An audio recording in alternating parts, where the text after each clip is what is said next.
Assalamualaikum. Sekarang saya nak review produk Gold Class Car Wash yang dikatakan great for snow foam cannon. Great for snow foam cannon. Jadi mari kita buktikan. Okey.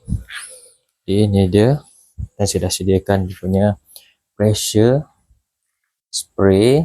Kita campur. Ni bacaan dia sebanyak 2 liter. Okay?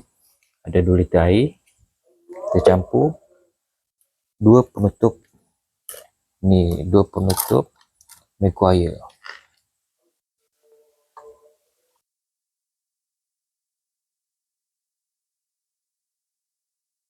Satu,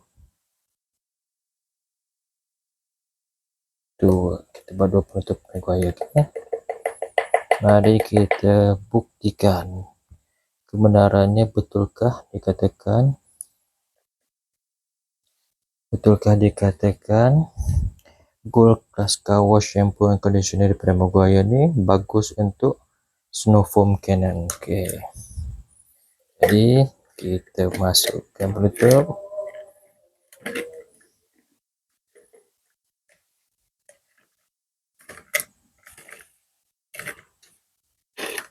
Mari kita sebatikan dia. Kita boleh tengok dah berubah bentuk. Mari kita the moment of truth. Saksikanlah. Itu dia.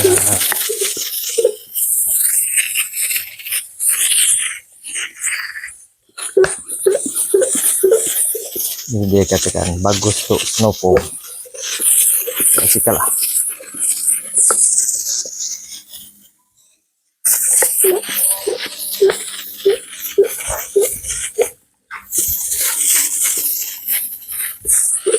Mantap.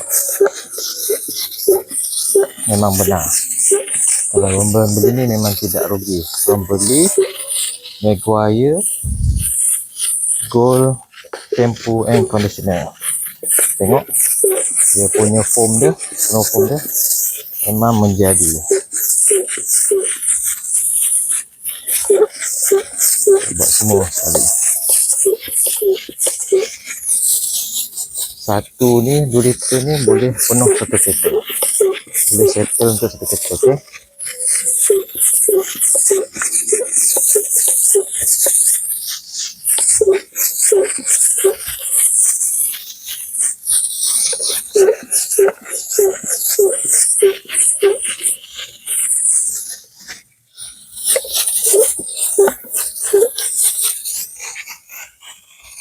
Jadi kepada detailer DIY yang sekalian, kalau berminat untuk produk ni, bolehlah.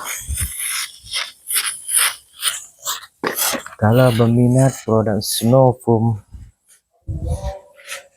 produk car wash shampoo and Meguiar daripada car wash shampoo and conditioner Gold Class daripada Meguiar, boleh dapatkan lebih kurang saya. Okey, terima kasih kepada saya.